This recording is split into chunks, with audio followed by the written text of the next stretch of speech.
Four, three.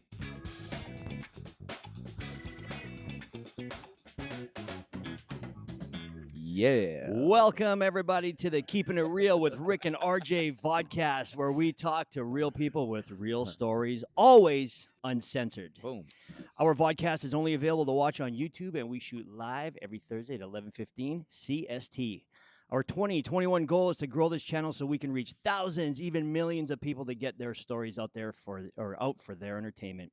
So do us a favor, hit that red button and subscribe to the channel. And yes, subscribing is completely free. I actually had that somebody asked me that question. Before we get started, we want to thank our vodcast sponsor, VapeUp.co. Research shows that CBD is an effective supplement for deep, restful sleep and overall health and well being. Studies also show that it is great for decreasing inflammation and can help alleviate anxiety and stress. Available in tincture, edible, and topical forms, and even in treats for your canine companion. Shop online at www.vapeup.co. Our guest today is a friend, a great friend of my co-host RJ. He's a musician and well-cultured man, having traveled extensively and owning property in Colombia. Recently, just took over Pablo Escobar's operation and is now a millionaire. Just joking. Passionate about Black Lives Matter movement and defunding the police, he's had his very own fat to fit journey and is a father of two grown boys. According to RJ, he's done some things right and a few things wrong in his younger years, but now he's all about helping people, especially the homeless. Let's welcome Safa Allen to our podcast. Hey, cheers, Woo! cheers. So we just got into it before the podcast. I wanted to know the history behind you boys to make sure that what it defined friends. You guys have been friends now for what 20 years? Is that what we came to here? Coming Yeah. up, Yeah. coming up, About yeah. 20 years. Yeah, and So I'll tell you the story about how I saw this guy. yeah, let's He hear it. he came in and he was driving a Jag. Okay, so this guy's driving a Jag. He comes in, tall guy. He's got his outfits on, and he had this Fresh Prince of Bel Air haircut. Can I stop you for one? Yeah. So how long ago is this, and where is he This I driving would up say to? this is probably 2012. 2012. Yeah, Okay. yeah, 12 or 11, Okay. somewhere around there, maybe closer to 11. Mm-hmm. And yeah, so 10 years. Wow. And he comes in, he has this box cut, and he's a tall guy. He's pretty fit, and he would come in and he would do the exact same workout every single time. Like this guy was Mr. Routine, Okay. right? He would come in, I'm like, So he's rolling into the gym. This yeah, is where, and you're working out at this particular gym. it was that Chief. Oh, Chief. Yeah, it was Okay. that Chief. I got And you. so I'm All right. looking at him, I'm like, man, Will Smith does the same workout every single day. And you know what? Finally, I went up to him and I just You said, might be a racist. I don't know. Is that racism or is that You stereotyping? look like What Will is that? Smith. You look Will like Will Smith Smith. rolls it. Because you didn't have the muscle then, right? No, You didn't have the I had thickness, so nothing. he looked like Will Smith to me. Yeah. And I was like, man, Will Smith comes in on a Jag. This guy's got a box cut and he's doing the same. And it was just like stacking up. And finally, I just went up to him. I just said, hey, man, why don't you try like come and do a thing or whatever? And ever since then, he was actually the first before and after testimonial that I used to grow or to grow to what Fit Club is now. Yep. Like I could say that you were one of my first. You and Chris Yeah. were my first two. You were before Chris, I think. Yeah. And so yeah, he went like from like kind of like skinny fat. That's kind Mhm. of like the look, and then he just got all of a sudden he got abs, and then you couldn't see this guy with his shirt half up, Oh, yeah. kind of like it Yeah. was Oh yeah. abs all day every day. So one of the things that we talk about is fitness here all the time, Right. just because of where we are. So you said here that you were in 2006, 342 pounds was your Correct. heaviest, Correct. and you got down to 215. Yeah. So let me ask you this: how old were you in 2016? How old were you, ish? In 2016, Yeah. No, 2006. Sorry, 2000. When you were your heaviest, approximately how old were you? I was about 24, 25. Oh, so you're just a young cat at that point, right? Yeah. So one of the questions that I always have for people: what finally motivated you to drop all that weight? Mm.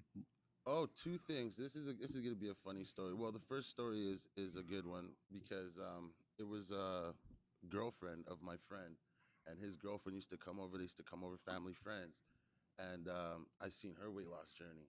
Charisse, I'm not too sure if you're familiar, Yep. and Charisse lost a lot of weight, and I was amazed by it, and I was Mhm. like, wow, how'd you lose all this weight? And she told me. Charisse was one of my clients. She was. Yeah. Yes, she Yeah. was. And I was like, wow. I was like, okay, so she gave me like the kickstart inspiration. Hmm. And then now the second story, which I find funny, has to do in part with my music. So you guys know who Jim Jones is? And Jim Jones from Dipset came out with the bowling song. If you I don't guys know who would, that I is. oh, kind of okay. know. You can stereotype me right now. I don't Yeah. know what that is. Okay, no, he has a big song. He came out with the "We Fly High" Oh song. yeah, we fly high, Right. Okay. no No lie. lie. Right. Okay. So when that video came out, he's in the video with these hot girls doing push-ups.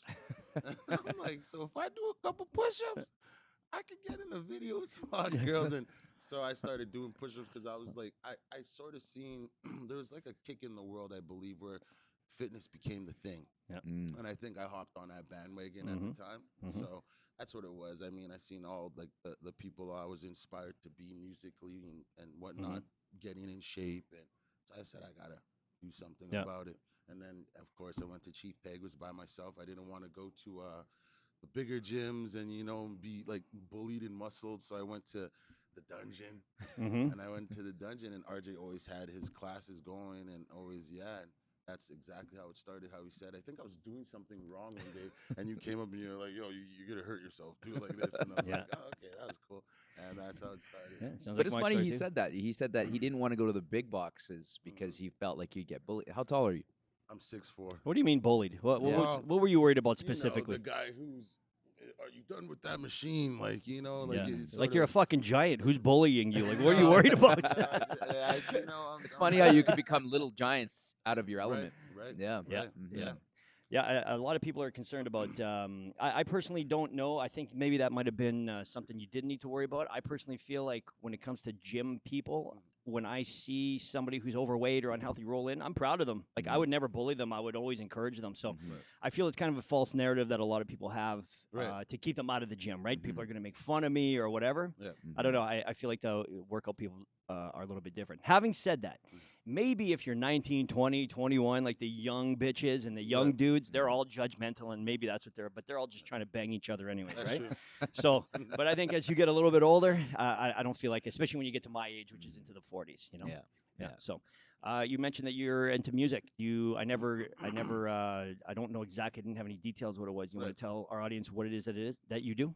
Sure. So I don't really put myself in a box. Okay. I do run an entertainment company, and I Hmm. also have a studio that's in the French area of the city, St. Boniface. Hmm. And so we do anything from shows. We'll bring in acts, and also have artists that were under me, and we've done tours in New Zealand, Australia, Canadian tours, and released quite a bit of projects. Like me personally, as a solo artist, I've only Hmm. released two. Okay. The majority of the music and the business I do is based on other groups and based on getting people to come and record at my facility, and Okay. that's what keeps the lights on. So you're on the mic as an artist. Then Mhm. you also, what would you call it, produce or manage other talent? Correct. And then you also own the studio where people can come and record Right. their songs or whatever. Yeah. Nice. How long you been doing that? 2006, I opened it up, same location, same Boniface. Yeah. Oh yeah. So do you know any ultra famous people? You know Justin Bieber? No, Because my wife not would be impressed. not on the Justin Bieber level yet, not yet. But I mean MGK, Waka Flocka, Memphis Bleak, Okay. Mano. Those are some of the people I've worked with and Yeah. opened up for, and So this would be the rap and hip hop genre. correct. Who is your favorite rock and roll artist? Um, And can you name one country artist? I'm a Metallica fan. Ooh, nice. Yeah, I'm a big Metallica fan. Yep. One country artist, I would probably go with. Uh, you know what? This is now I'm gonna sound a little racist, but he's the black guy that started singing Hootie and country the from Blowfish? Hootie and the Yeah, Yeah, yeah, he's I Blowfish. know good. that dude. He's He's really good. good, He's He's super good. yeah. He and is. it's not because he's black at Yeah. all. I also You admire would his never know he was transition. black if you heard his voice. Right, Like you assume exactly, he's like the whitest guy. Yeah. Hmm. exactly. No, that's cool, man. It's good to have know a little bit of everything, right? Right. That's what I'm trying Hmm. to say. Yeah. So, um, I want to know a couple of stories here. So, RJ told me, and I'm just going to feel you out to see where you're comfortable talking. All right. Okay, here we go. So, back in the day, in your younger years, you kind of rolled a little heavy, maybe a little hard. Yeah. Would you say you roll with a crew? Yes. Yeah. And you want to talk about that and maybe what the crew is called and Okay. kind of the mission, if you will? Sure. Sure. Well, off top, there was no mission. Okay. We were just aimlessly Hooligans. doing stupid shit. Yeah. And yeah, so when I was younger, I did join a gang. The gang that I joined was called Deuce. Originally, it was called Nine Deuce, Okay. and the bandanas that we wore were sewed together, a blue and black Mm. bandana. Mm-hmm. Later on in life, Nine Deuce, the nine was dropped, and it just turned to Deuce. We changed our flag colors to black and white. Okay. And yeah, I rolled with them for a lot of years, from when I was 11 years old, I would assume, to about 15, 16. And at these times, of course, I'm in and out of the juvenile center. Mm-hmm. So Mhm. I'm bringing I'm bringing that activity with me Mm-hmm. inside and when I come home. So I was in it deep for about a good 4 or 5 years. Yeah. Yeah. So what kind of criminal activity did you, let's say, get caught for? As First one. as a youth, oh, the first one so the first one we skipped school. This was so stupid. We skipped school. We're about to all attend a mall and just hang out at a mall like a bunch of losers. Okay. And we walked through this parking lot. And as we're walking through this parking lot, one of my friends stopped and like started rummaging through a car. Okay. Like seeing what he can get. So he's looting a car, Mm-hmm. right? The garage to this place, this warehouse opens up. Bunch of like grown folk, like we're kids, right? So Yeah. a bunch of grown folk hop out and, and start tackling us, and like so we're fighting back. We're doing whatever we can do to resist and get away. Two of my friends had CO2 air guns, Okay. Mm. so they pulled out these air guns and pellets started flying everywhere, Yeah. and yeah, before you know it, they called the cops. More than half of the friends that were there left. My dumbass decided to stick around. Why? Why did you Why? not run Why? away? I think honestly, I'm gonna blame it on the weight. Oh RJ yeah. wasn't in my life Ah, then, there's so another I piece gotta of blame it on motivation. the Yeah, you weight. want to get Nice. away? I was huge. My buddies I hung out with were all guys who can hop fences. I was never small enough to hop a fence. Mm. Really, eh? So Mhm. I stuck around. To be honest, I stuck around because they had one of my buddies pinned down, Okay. and I wasn't leaving him. The Yeah. badge of honor type thing. Yeah. I wish I would have left his ass because we don't really talk no more. Yeah. So, Hindsight, right? like, Yeah. so yeah, they had him pinned down. I stuck around, me and another buddy. So three of us. The guy they had pinned down was 12 or something, so he Mm-hmm. couldn't go to jail. Mm. I was 13. Yeah. That's when they start incarcerating youth. And my other friend had never been involved in anything before, so he wasn't in their system. So the guy who was pinned down got let go. The older guy never been involved in no crime. They let him go. Mm. And me, who's had like minor pullovers for maybe smoking weed in abandoned buildings, or oh, this guy's got to go to jail. So I went to jail, and I was like, oh no. And that's literally where it started. I was like the downhill slide. Yeah. So you got clipped on a possible It was gun charge, I yeah, it guess, was or an what? Ooh. assault with CO2, assault with the air gun, CO2. Like the CO2, sorry, CO2 makes it worse. The CO2 makes it Mm. worse. Because If of it pressure. right, if it Mm. didn't have a CO2 in it, it wouldn't have been Mm. as bad. But the CO2 made it worse. So it was yeah, assault with the CO2, something gun, air pistol, uttering threats to kill, and Mm. oh yeah, Mm. first time sat there, did a month. First day, got into a fight. Oh, It's really? crazy. Oh yeah, it was crazy because again, you're a gang member. Yeah. And so I don't know jail. So when you get locked up, they just put you in any cell, and they put me in a cell of a rival. Really? So right They away, didn't know that. They didn't know to no, they separate. didn't. Nah, well, in youth they don't really care. Oh, Mhm. okay. Yeah, they don't really care. You figure it out. They Yeah. just expect you to keep order. Yeah. And Mhm. we got into it right away, and I didn't know because I had my mentality. So when I walked in right away, we went at it, and he was like, "Yo, we can't do this. Like, wait till tomorrow. We'll go in the shower or something." I'm like, "Nah, it's going down right now." Oh, really? Yeah. And then the cells are all hollow, and it's like plexiglass, so it's really echoey. So Mhm. you Mm-hmm. bang around in those cells, like they hear it right away. So they popped their doors, figured out what was going on, and then told us we're on no level. Mhm. I'm like, what's no level? Yeah. What does that He's mean? like, yeah. He's like, no level means we're locked in our cell 24/7. Oh. Mm. But in my head, I'm going, I thought that's what jail was. Yeah. You know? Well, it's good. You came in there with the right mindset. Yeah, No big deal yeah, if they take yeah. it away, right? But then 2, 3 days later, I'm like, man, I need to make a phone call. Yeah, Like, yeah. I shouldn't have did that. Yeah. Yeah. So you're in there for 1 month, your first 30 stint? days, 30 yeah. days? Yeah. 30 days, and got released. I had conditions, probation, and all this other stuff. And 2 weeks later, I was back For what? for 4 months for uttering threats. So tell Yeah. us how that went down. What does that mean? Where were you? Uttering threats means you threaten someone's life or you Hmm. threaten to do something to them. And again, another stupid story. Mhm. Skipping school. Or wait, I could be lying. I think it was lunchtime, but Okay. we ended up at this pharmacy where we normally purchase our lunch from. And we're at this pharmacy, and we're all in the store. And this older gentleman, I guess, had an issue with us all being in the store at the time, and he had something to say, and I was the first one with the big mouth, being dumb again, like, "Yo, shut up, or you'll get beat up," or something Yeah. along those lines. And oh, I'm calling the cops. That was it. Yeah. I called the cops. Cops came. They were like, "Yo, you just got released 2 weeks ago. You're on probation. You're on this. You're on that. You shouldn't be hanging with gang members." Mm. And that's another topic. But yeah, so they arrested me for breach and uttering threats, and I went back and I served 4 months that time. Okay. Yeah. So as you're serving time, are you learning any lessons, or are you just getting harder and harder, and you don't give Learned a shit even more? learned nothing beneficial at Okay. all in jail. Nothing. Yeah. I Yeah. never used to steal cars at all. I wasn't. I had friends that used to steal cars, come around, and I used to be like, nah, because I knew I wanted my license when I was older Mm. and do it the right way. So I never used to steal cars. Never knew how. Mm-hmm. I left jail knowing how to steal a car, like two different ways. Really? Oh yeah, I know Yeah. about the glow ring and Yeah. hot wiring. Like it's Yeah. just So So you're what, 13 at this point? yeah, 13, 13. 14. Okay. Spent half a year in jail, Half a pretty year, eh? much. Yeah. Mhm. Yeah. Not We'll go back to the culture of the youth sure. system, but I just want to keep going. I want to know the progression Yep. of where Yep. you're at. For So, sure.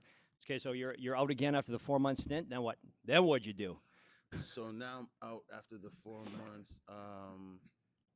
Oh, and so yeah, I have a bunch of conditions. This is what uh, people I would say from the same walks of life that went through the same situations I did, would consider rope to hang yourself. This is what we call rope to hang yourself. So what happens is you get incarcerated.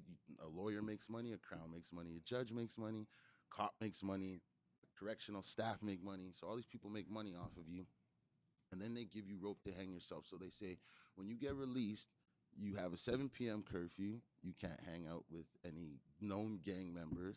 You have to stay away from these places. You have to do.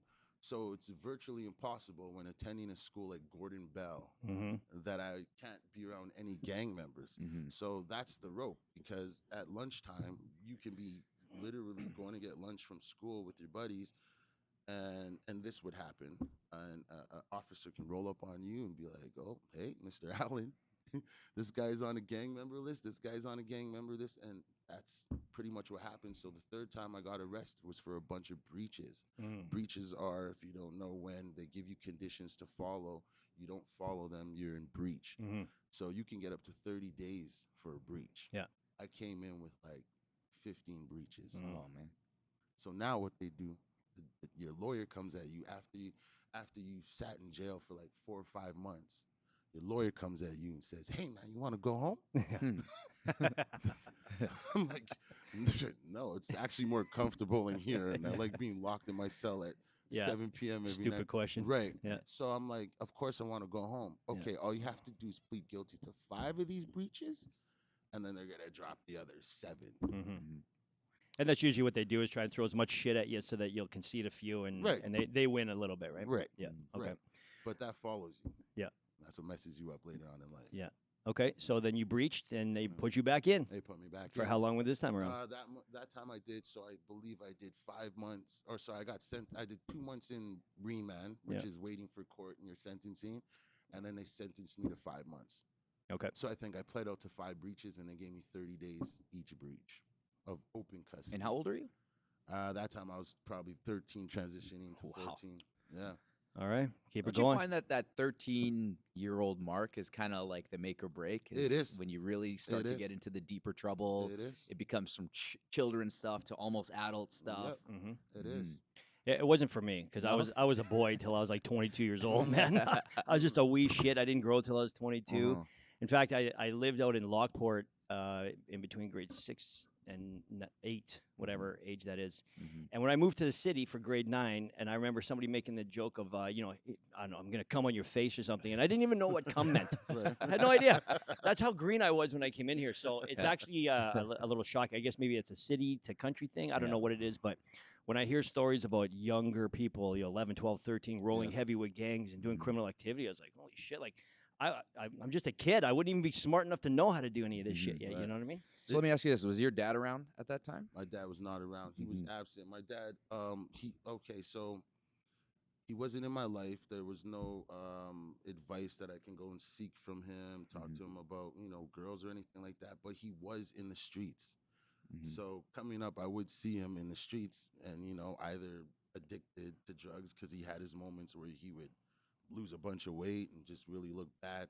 Then he Mhm. had moments where he was healthy and he was good and he was getting off of it. Mhm. But it was always in the streets. It was never, like a father-son relationship. I respected him because, coming up, Caribbean background, you're taught to respect your elders no Mm-hmm. matter what. So I respected him and I still treated him as my father Mm-hmm.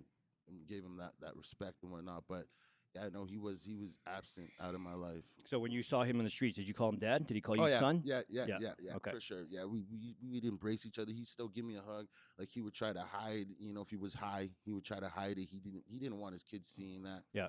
But we all knew what was going on, Yeah. and Yeah. we Mhm. talked to other people in the community. Uncles, aunts would tell us what's going on. Yeah. Yeah. So do you have a relationship with him today? He passed away Oh, in he did. '02. Yeah, he Did you had develop one after you became an adult, or You when know did? what we did? We sort Yeah. of did actually. What was crazy is in relation to the whole incarceration as a youth. Mm-hmm. At 15, my mother, single mother, it was hard for her to raise me. Mm-hmm. She was like, she reached out to him because she was going to go see her pops in England. So she's going to the UK and she reached out to my dad and was like, "Yo, like this guy's going through a lot of stuff right now. You need to sit down with your son and have a conversation with him." But at 15, I thought I was bulletproof. Mm-hmm. So no one can tell me nothing, especially my dad who wasn't in my life, the whole time. So, Yeah. Mhm. but yeah, he took me in and she was there for a month. Yeah. And he took me in for the 30 days and I got to know him and he told me everything and he stayed off the drugs. He cooked food every day, like 7 days a week, like food, Mm-hmm. and took care of me and he did the damn thing. So I Nice. respected him more after that. Yeah. Yeah. Yeah. And So he taught slowly me a you lot. warmed up to him as your Yeah, dad. for sure. Okay. And I have an older sister who we have the same father, Mm-hmm. and she had a better relationship with him than I did. Like my mother and her got into it when she was pregnant and young, and she was asked to leave the house, and he took her in. So Mhm. she would tell me like, "No, Dad's cool. Like, boom, boom, boom. He just has his demons, and Mm-hmm. I'd be like, ah, Yeah. yeah, So let me ask you this, and so now that you dealt with that, and now you're a father right, Mhm. of kids, I think about the same age, right? yeah." My 14, oldest, 16? my oldest is 18. He just turned 18. 18. Mhm. Yeah. So looking back, can you say to yourself, I can see myself in my kids, or how do you improve as a father? What did you do different than your dad? Like learning Oh, from the mistakes of your childhood, from your aspect and from your father's aspect. How have you changed into the man you are now? geez, that's a good question. I mean, I would say in a lot of ways. I'm very proud of my kids because of the fact that like at 13 I was incarcerated, Mm-hmm. and my oldest is 18, my youngest just turned 15 New Year's Eve. Mm-hmm. They haven't seen the back of a police car, Nice. So Okay. I'm happy for that. I have a grade 10 education. My Mm-hmm. oldest is in grade 12, has a little hump to get over. We're dealing with that right now, but he made it to grade 12. My youngest is still in school, grade 10, I believe Dante's in now. So, that's an achievement on its own Mm-hmm. because they're passing what I did, which is dope. Yeah. Um, I was in their life, their whole life. Mm-hmm. Me and their mother stayed together their whole life. So I was in their life um, from when Tashawn was 1 years old until now, and we still Yeah. have a good relationship. We still tell each other I love you. These are things I never did with my parents, Mm-hmm. Jamaican parents, it's hard to like get that kind of love.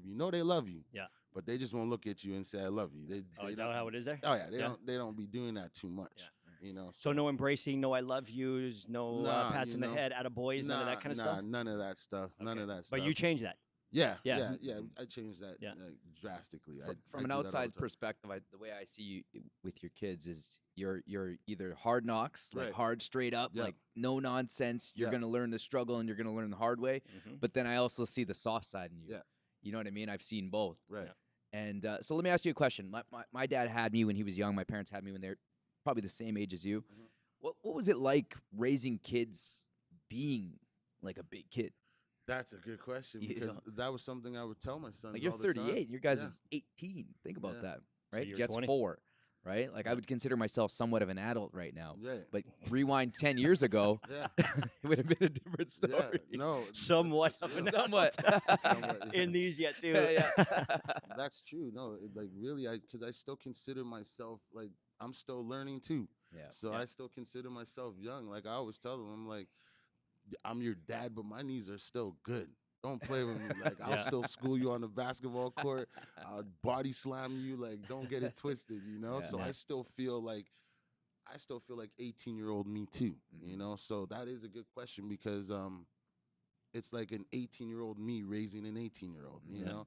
So I just try to factor in key things, you know. When I talk to them, I always try to instill good qualities, whether it's them being a man or owning up to your wrongs or Mhm. you know I remind them a lot that I'm their father, I'm not their friend. So when I Mhm. do get hard Love it. on them, yeah, it's Love it. because of that, you Yeah. know. So I just try to think of the things, you know, that I was missing in my toolbox coming up, and I Hmm. just try to help them out with it. You think this day and age? So I grew up without a father. He died when I was 4. He was an alcoholic, so I never had the father experience. Right. Do you feel that in this day and age that a father should still be tough, put a foot in their ass? Not necessarily. Like I feel like I don't know if anybody beats their kids anymore or spanks them. I'm not sure if that's still a thing, or if anybody does. But do you feel like a father should be that the tough guy in the relationship? I do. Yeah, and I mean, there's certain degrees to it. Hmm. Mhm. Do I condone abusing your kid? No, hell no. Yeah, of course. But do I condone your kid needs a smack once in a while? Yeah, for Yeah. sure. Perfect example. My sons have never put their hands on me. Never. And I don't know if it's because maybe I'm male and they're male, and they might see their mom as, maybe someone who's weaker or whatever the case may be, but they've never put their hands on me. My oldest has put his hands on his mom, and not in a sense as like hit her, but like tried to contain her, you know, Okay. and Yep. like don't don't touch me type thing. Yeah. My mom has hooked and given me vicious Tyson hooks, like, and all I could do is cover my face, and she wears like gold bangles, and like the Yeah. bangles would be cutting my skin, and I could never ever dare think of grabbing her hands and Yeah. being like, "Mom, stop!" Yeah. Like never, even at 38, Yeah. I just have to take it, you know. Mhm. What So What do you think changed? That's a repetitive story. A lot of people say that, like, if back in the day, my mom would beat me with a broom oh yeah, or whatever, or yeah, drive me over with a vehicle. yeah, Yeah, yeah. But nowadays, kids just seem to have, I will say, less respect. I'm not going to say all. I feel like a lot of kids still have a lot of respect for their parents, but it's changed. it has, It's different. it has. What do you think created that change in dynamic? Hmm. For me, I think it's mindset. Like it's for me, I don't know. It's not that I've never hit Jet or Kai. I don't know. I just don't feel like that's something that I need to do. Hmm. I think it's evolved, Yep. right? Like my dad would get loud and he would get in my face and spit at me, but Right. he never hit me. Hmm. My mom tried hitting me once. I laughed. You know what I Yeah. mean? Like it's just. I think because of that, it's evolved. I think people are becoming more educated as to how you can deal with your kids. Like Jet, he doesn't.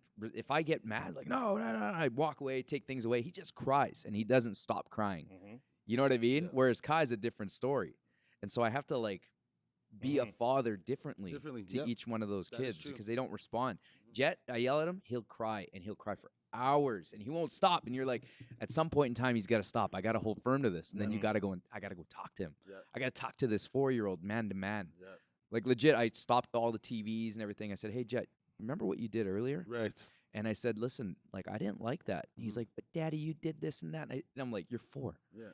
I was like, okay, well, we got to talk this out. Like, this is how the relationship is. But I think it just depends on the individual. Like, Hmm. if you're a natural aggressive person, there's just a switch. It's like overeating. You're just a switch, Right. and I think in that happens, and you either grow out of that switch Hmm. or it just carries forward with every relationship that you work through. Right. So you made a comment about maybe you're fathering because you're a little more educated, or a better father because you're a little more educated, Hmm. or people are a little more educated now, or however you want to word that. Hmm. Do you think that what you know, or what our generation knows as fathering is better than the previous? Because the previous generation Hmm. raised kids that respected their mothers and respected Right. parents. Now it seems like it's a little bit different. Who's right? Who's wrong? Um, I do believe our generation is more, yeah, more educated and well mannered. I believe the generation coming up under us, um, there's more influences in their lives. Hmm. You know, a lot of social media, a lot of Mm, more backlash for doing things that are not of trend. And Hmm. you know, when we were that's a good coming point. up, we were like, man, shut up, I don't care. Yeah, And as long as my circle right here is cool with it, I Yeah. don't care. You yeah, know. Yep. But yeah. now my circle is a media circle. Hmm. Right. You know, so now you just invited millions sometimes of Yeah. people to come in and criticize you and critique you, Mm-hmm. and sometimes you might feel you have to go in the way of the, like the way the sheep are going and the Mm. majority's going, you Yeah, know, yeah. instead of trying to do your own thing. That's a good point. It's a good transition point. Rick is Mm. no, he's not shy to causing a little controversy on Facebook. Mm. Okay. So one of our things was talking about the racial Black Lives Matter. Black Lives Matter. So let me Hmm. give you a little context to where RJ's going here. Okay. I made a post, I don't know, 4 months ago saying that I was sick and tired of the word racism. Hmm. All right. This is when what was a football team that lost their Washington. Washington Redskins, right? Yep. That was racist. Driving a truck was racist. You know, remember we were going through a lot of Donald Aunt Trump shit. Jemima, Aunt Jemima Ben, was racist. Uncle Ben's. And I just thought to Yeah. myself, you know what? I'm getting really sick and tired of everything being racist, Yep. right? And I feel like the word racist and the word racism has just been blanketed to everybody, especially a white person, and Yep. it gets very frustrating. And for somebody like me, who I guess if I have to label myself an ally of the black community, which I've been forever. Hmm. I mean, one of my best friends, he's been in my wedding, I was in his. He's from Trinidad, Yep. but what I don't want to happen is, and I feel like this is, and I'm excited for your opinion on this. I'm sure it's going to be different than mine. Hmm. When you throw a bunch of stuff at people, eventually we pull back, Right. right? So there just came a point where I didn't even want to be in the same room as another black person because I didn't want to get shit on for being white. You know what I Okay. mean? I Yeah. didn't want my whiteness. I didn't like this white guilt that we all seem to Right. have. No, like I Right. didn't do anything wrong. Yeah. I did nothing wrong. You know. Right. Now I understand. I trust me. I've heard it because I took a lot of backlash on that. In Hmm. fact, he did. Everybody wanted me to get fired. I was Oh wow. canceled. All kinds of shit. You know Wow. what I mean? Yeah. And I think if people actually went and read the post, they would see that my intentions, came from the heart. It wasn't malicious. I wasn't Right. trying to be racist against anybody. Right. But I also wanted to make sure that they see a different point of view. That we're not just gonna like. I don't want to pander, and I don't want to just succumb to the pressure. Right. I still need to be proud of who I am. I guess you could say Yep. that. So when you're a pro Black Lives Matter, Correct. right? So let me ask you this: what what is the intention? What are you trying to accomplish? In one word, I would say equality. Okay, so give me an example, just so we can understand. Okay. So a black man and a white man both stand trial for the same charges and both have the same criminal history. Mm-hmm. 90% of the time, the black man will do more time than the white man. Okay. That's just hitting it dead on the head. Yeah. And then you have degrees where you have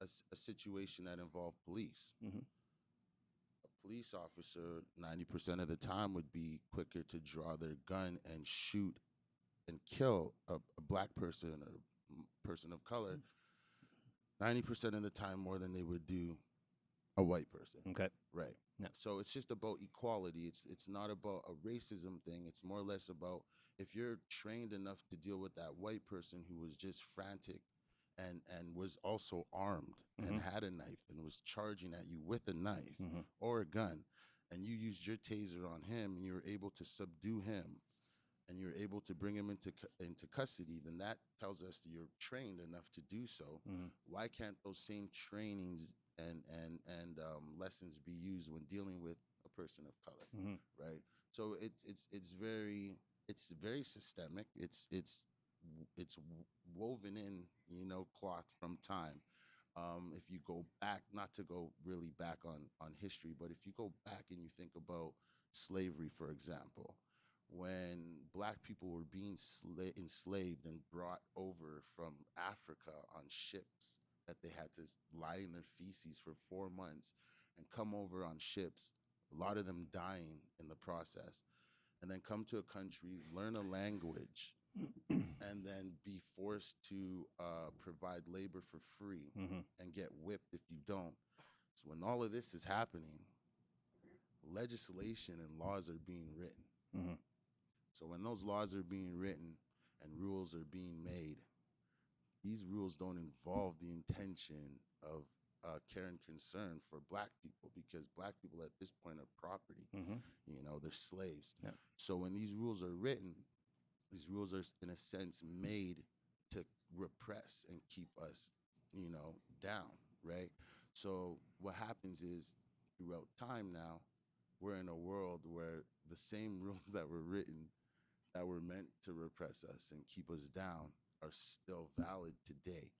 And the reason that it's valid today is it keeps a separation in the world. It keeps people of color in Section 8 and Manitoba housing and Mm-hmm. areas like that. And it keeps the rich folk in suburbs where we can't get credit scores high enough to get a loan from a bank and be in.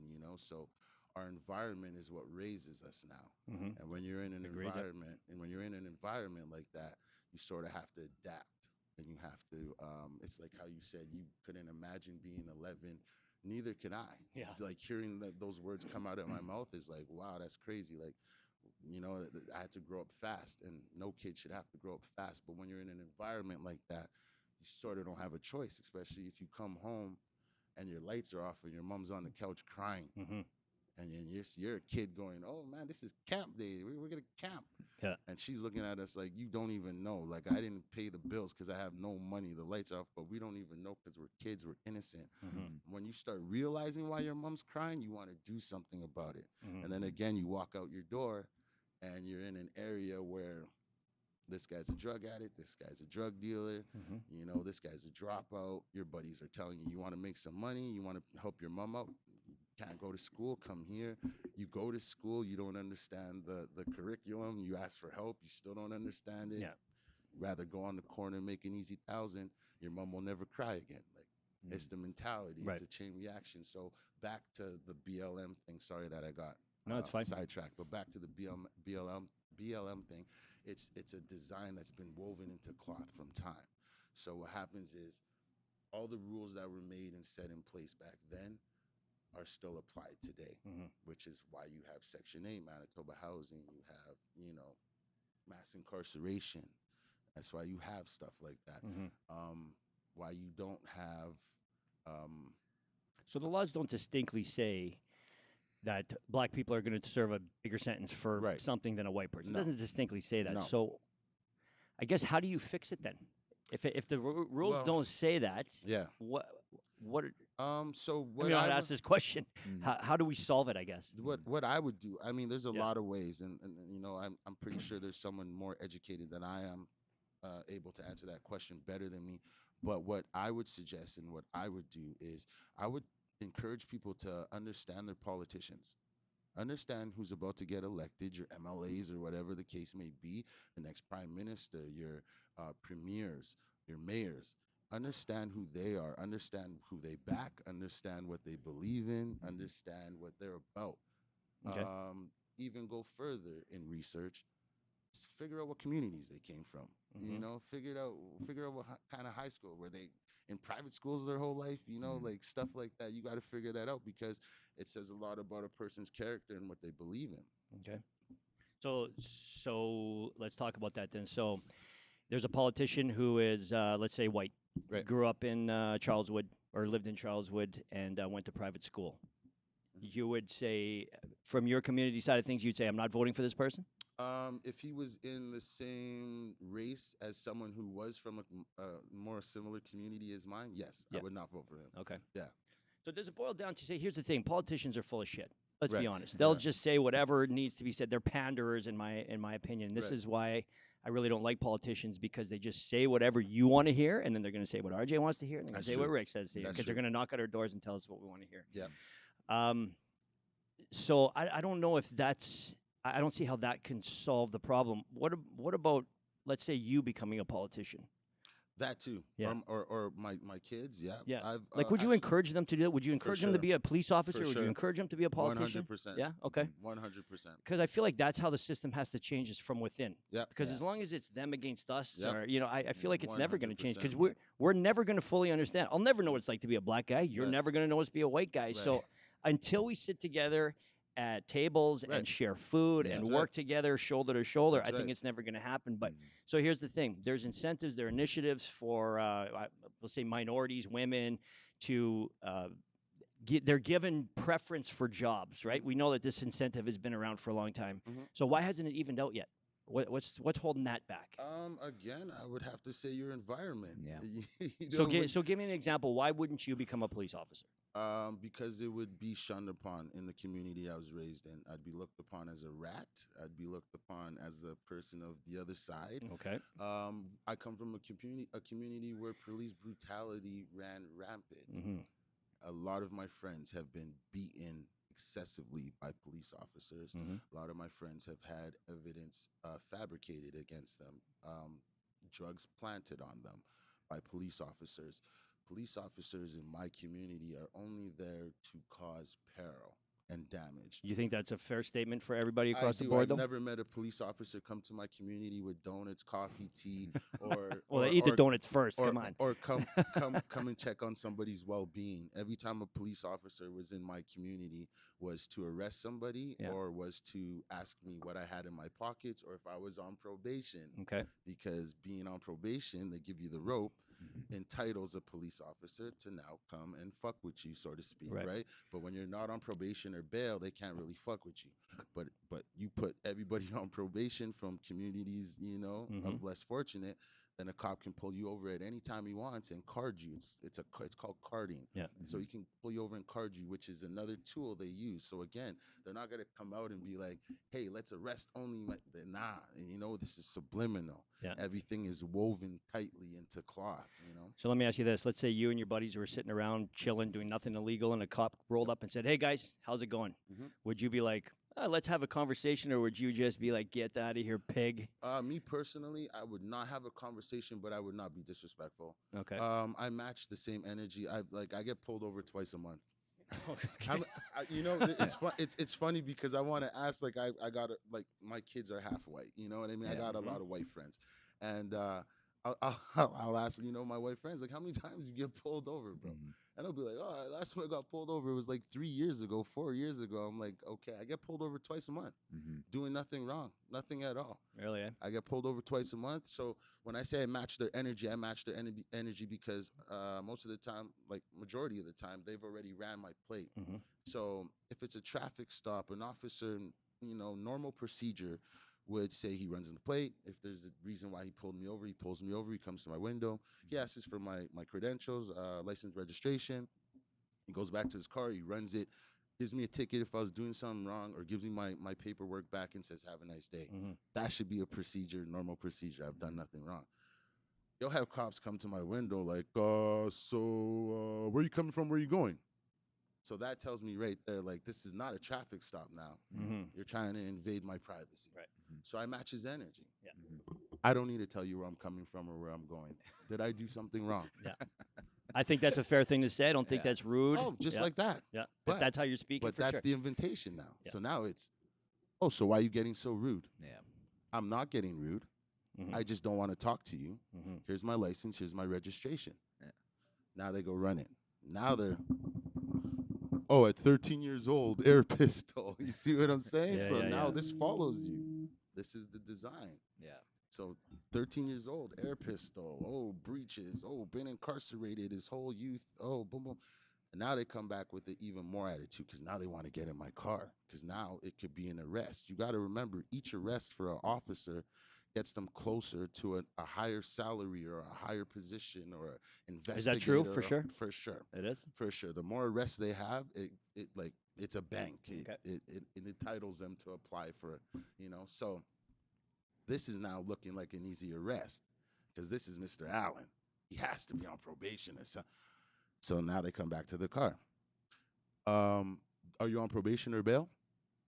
Well, no, I'm not. You would have seen it in your computer, and um, it smells like weed in here.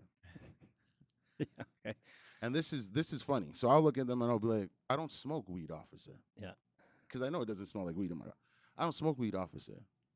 You don't smoke weed. Doesn't that sound a little racist? Yeah, it does. Because Yeah, every black guy's supposed to smoke weed, right, right? Yeah. exactly. Yeah. But the smoke weed thing is just another tool and a design to be Hmm. like, he's black. The weed thing most of the time sticks because I'll probably have weed in my pocket. You know what I'm saying? So Yeah. that's how it goes. And traffic stops like that can escalate so easy Yeah, for sure. when all you had to do was just be like, hey, you were speeding or you weren't. I was just being a nosy cop and I seen you driving. I want to pull you over. Hmm. Here's your license, here's your registration. I have no right to search your vehicle. So I'm going to go about my business. Yeah. But he wants to get in my car so bad Hmm. because it could be an arrest. So do you think that he doesn't do that to another white guy as soon as he's done too? 100%. 100%. Okay. I'll wait for a story where you tell me a cop escalated a situation, Rick, where you got pulled over and it ever resulted in you exiting your vehicle and them searching it without your consent. Or how about another one where you have your two kids in the back Mm. and because you have traffic violations, a cop is literally out with his baton trying to smash your window on your kids with Really? the kids in the back. Literally looked in the car and said, cover your face, kids, and start smashing my window. Thank God the first hit he did, the thing flew out of his hand Yeah. and he went to grab it again. And I knew he was serious. And that's when I said, okay, chill out. I'm getting out of the car. Like, you're going to smash glass on my. This is Deshaun and Dante when they're younger. Mhm. Dante was still in the car seat. So you were refusing to get out, so he was going So to what smash the happened? What window up. happened was he came to my car. He said, so like I said, so every situation I get into with them, it's always a matter of remove yourself from the car, get out of the car. They want to search my car. If you are not under arrest or you're not being detained for anything legit, you do not have to exit your vehicle. Hmm. So the first thing I tell a cop is, or ask a cop, I'm sorry, is what am I being arrested for or being detained for? If they can't provide an answer, I will not step out of my vehicle. You Hmm. tell me I'm under arrest for something, that's it. Here you go. Put the cuffs on, let's go. Right? Yeah. So this cop is saying you have traffic violations. Is that true? That I had traffic Yeah. And violations. so what Yes. does that what does that mean? You have a speeding So ticket back in the there day or was what? I guess there Okay. was a speeding ticket I had back in the day that was unattended. Oh, okay. Yeah. So he Understood. was like, you have this unattended speeding ticket, but the way he was going about it wasn't justified because of the simple sense that he was like, just get out of the car. Hmm. And I'm going, well, am I under arrest? And he's like, you have speeding tickets. And I'm like, well, am I under arrest? Just say you're under arrest. I would have got out. Hmm. He's like, if you're not going to get out, I'm just going to smash your window. And I'm like, but I got kids in here. Hmm. And he's like, I don't care. I'm going to smash your window. Cover your face, kids. And started going to town. And that was it. So I got out of the car. Took me down to the police station. Again, humiliated me. Made the mother of my kids and my kids walk from my studio, like place of work, walk all the way home because she can't drive. She couldn't drive. She has no license. Walk all the way home with my kids. Take me down to the station. Give me my speeding tickets, like reissue them. Mhm. Speeding tickets. Hmm. Reissue them, and then kick me out of the police station and make me walk from Duggold all the way home. So let me Crazy. ask you this: Do you think that as a global, Yeah. do you think that things are getting better, or do you think that they're getting worse? Worse. Okay. Really? Worse. Hmm. Yeah. S- The and you're talking about as a global police relations, like Just relation. racism. Oh, Race. oh yeah. It's getting It's worse. getting worse. And you think that it just boils down to white versus black, or do you think that is I like, think the world wants it to be like that, yeah, but racism comes in many forms because I was online the other day and I've seen there was a racist Asian guy. You know, Yeah. not to look at RJ. yeah? Was it RJ? But, Yeah, was it me? it wasn't RJ. But yeah, no, like there was an Asian dude who's being just as racist too, and and there's black people that are racist. Yeah. Like there's black people, a lot of black people that are racist too. So it's as a whole, but I think the fight and the whole argument is for many years it was black and white, majority coming from police, Mm-hmm. right? You see a white cop shoot a black guy, you see a white cop knee in the neck of a black guy till he Mm-hmm. dies, you see a white cop paralyze a black guy, shooting him 7 times in the back, all unarmed. And a lot of anger and frustration is derived from that, Mm-hmm. so it, although racism comes in all races, sorry, um the majority of it is looking black and white because of what we're seeing on media. Yeah. You So know? let's talk about George Floyd for a second. Mhm. Um, when that went down, I feel like the entire world was united. We all For hated sure. that cop, Yeah. right? We knew exactly what was going to happen, and Mhm. this guy was just the gas to the fire that was about to go down. Yeah. Mhm. And I feel like, and I guess this is my question: is how did we go from being united as literally a world Mhm. Mhm. to completely going white versus black? Mhm. What happened there? Yeah. That was a unifier, and we went separate. Unanswered questions. Unanswered questions. Um, I think the people in power and the people that can make a real change, like I'm talking politicians, judges, Supreme Courts, Mm-hmm. Queen's benches, lawyers, crowns, those people who can all make a difference when it comes to inequality. I don't think they're trying to be the person that steps out in the forefront and represent that. So a lot of unanswered questions. Mm-hmm.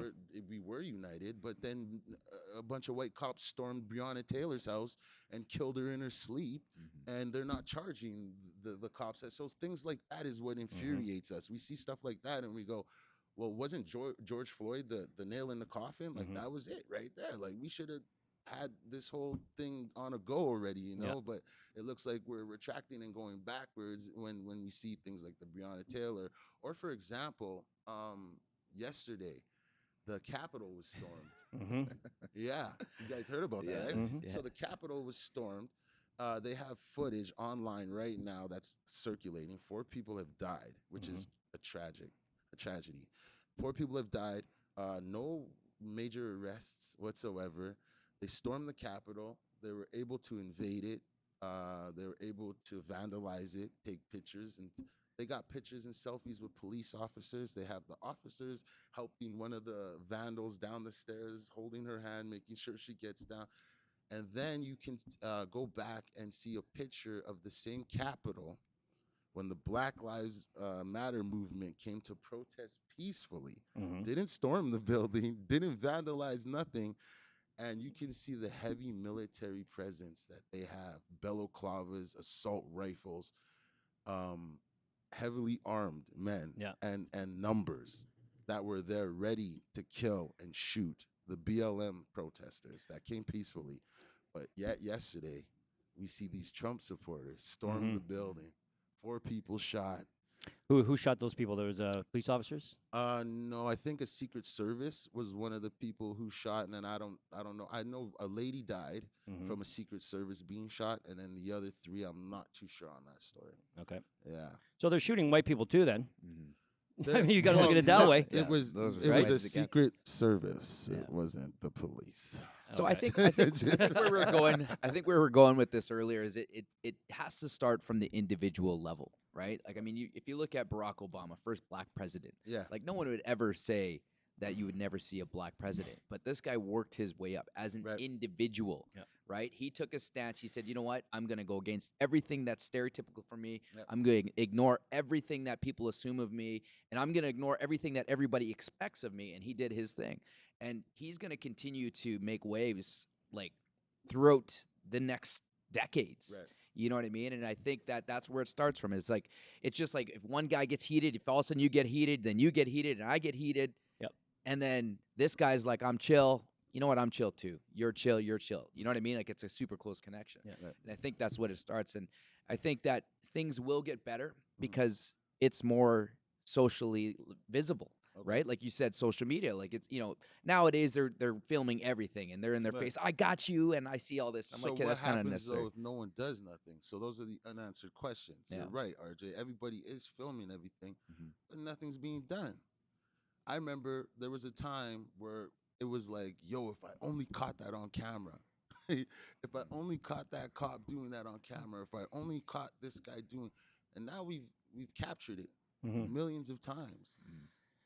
Yeah. Nothing's being done. I think what bothers me, and I'm certainly not trying to discredit your opinion, but Hmm. I feel like the media sees a white cop kill a black guy, the whole world knows about it. All white people are racist. That's what bothers me, Mm. right? Why do you say that? Well, because it's like like again, I never did anything. Most white people have never done anything directly to black people. In Right. fact, most are trying to, be open-minded and learn and Mm. watch what we say because, maybe we grew up saying certain words. Right. I feel like we're always changing and evolving, and I can see his point. So this is why I don't see yours. Is I feel like it's getting better, Yep.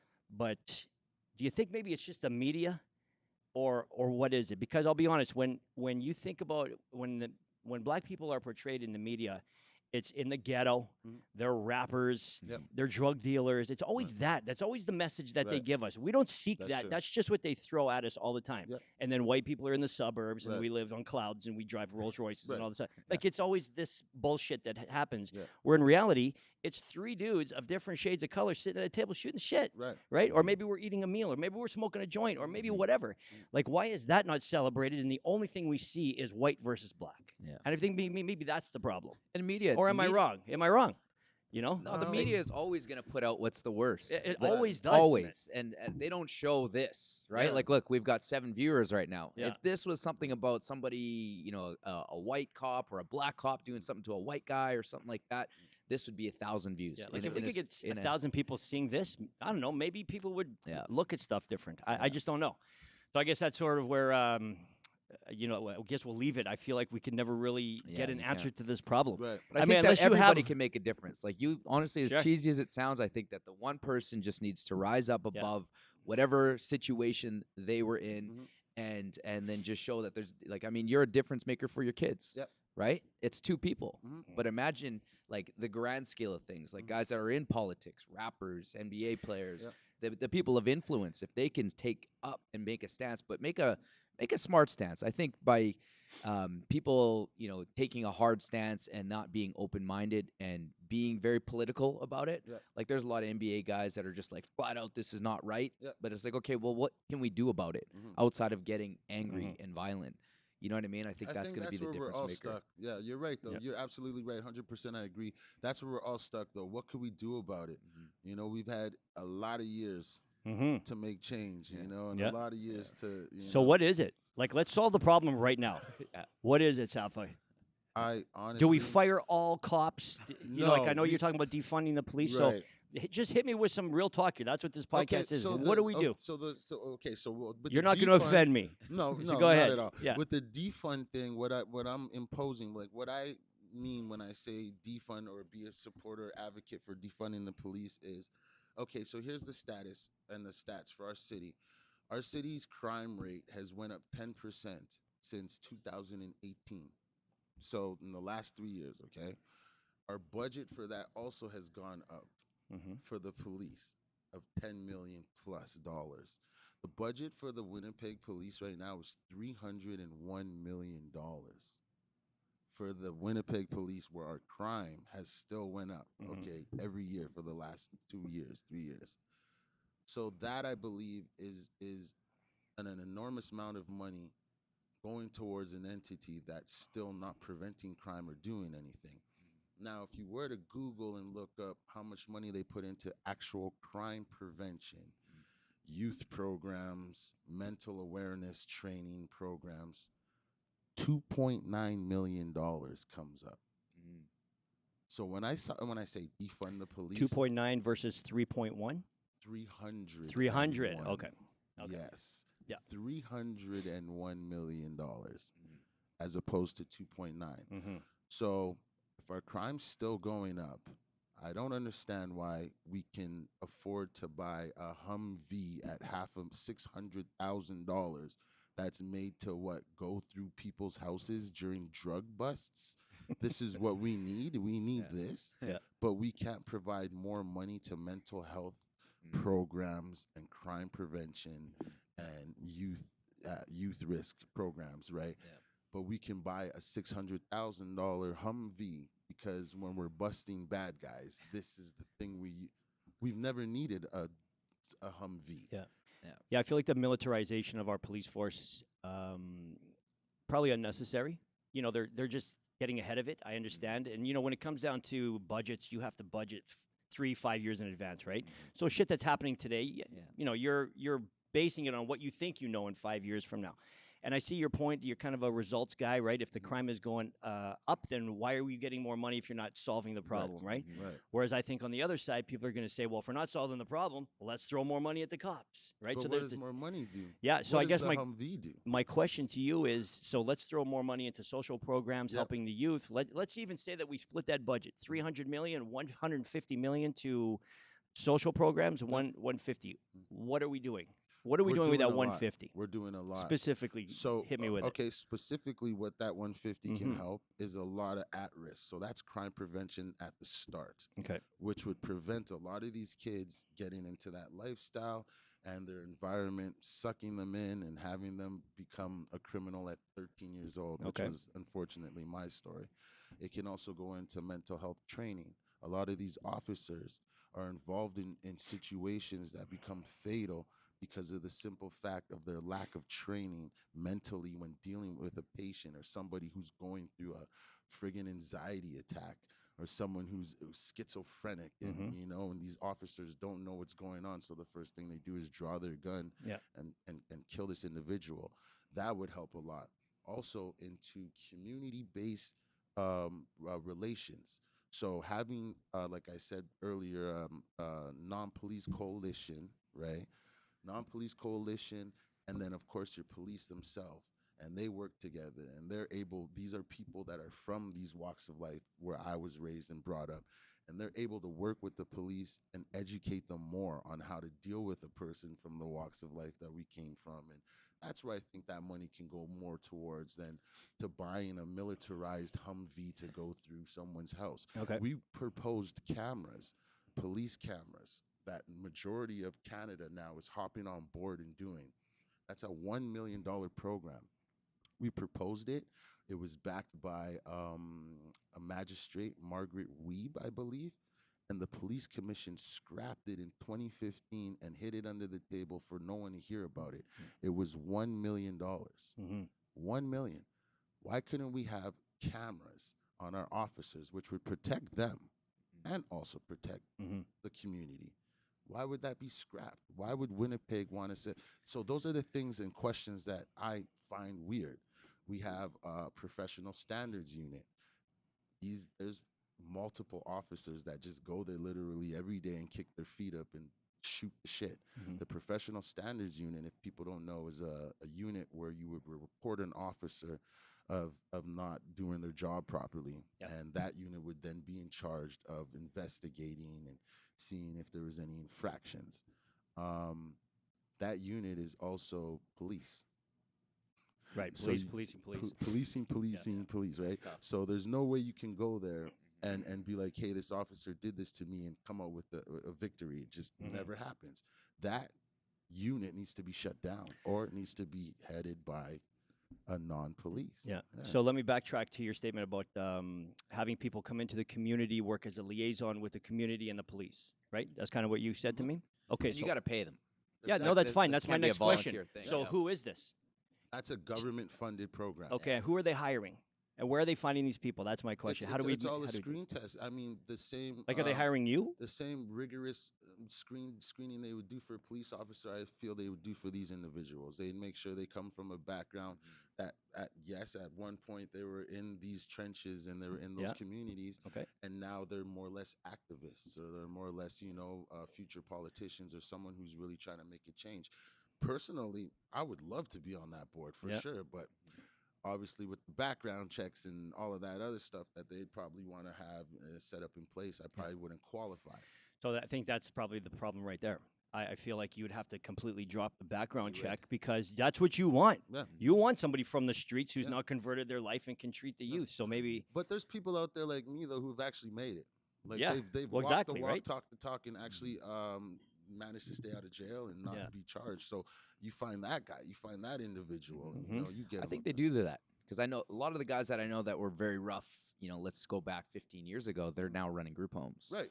right? Right. And I mean, those are the best guys that can relate Exactly. to the troubled youth, we'll say. Exactly. And I Well, think that's what needs to happen. I think they need to, because these guys get paid very well, Yeah. and for them to get out of $1,000 a night job, meaning like hustling, they've got to get paid to do. Like That's true. I think a lot of guys want to give back, they want to make a difference, Yep. but at the same time, like Gotta live. I got to live too. I right? agree, man. Yeah. I agree.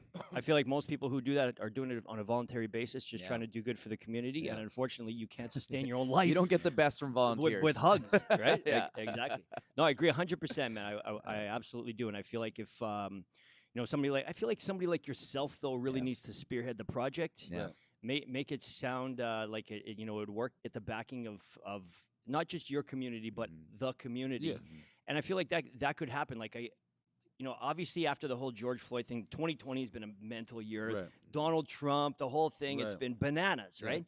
I feel like there's such a divide created. And I feel like you need some radical changes. You need to do True. things absolutely 100% differently. Because Yep. let's be honest, how long has this been going on for? Since the 60s, Yeah. right? The whole black versus white thing. Yeah. So yeah, no, I agree, and I guess that's sort of what I wanted was some sort of at least one solution off this podcast. How That's a could good we one. do it? You know. Right. So, anyways, guys, listen, we're Boom. way over budget. This is the longest podcast we've Oh, had. no That's doubt. how interesting of a guy you are. There you go. Anyways, do us a favor, subscribe to the channel, Fit Club Media. We're out of here. Nice. Thank you for watching, Safa. That's an awesome podcast. Thanks for Appreciate it. having me. Yeah.